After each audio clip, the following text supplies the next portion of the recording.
Exocytosis occurs when a cell needs to get rid of something that is too big to get through the membrane. During exocytosis, a vesicle containing the stuff that the cell wants to expel moves to the membrane and fuses with it.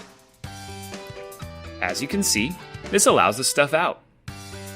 Cells do exocytosis to get rid of large waste particles, or to secrete proteins or hormones, like insulin for example, that need to be released outside of the cell. Here's an example of a real paramecium, a small pond water organism, doing exocytosis.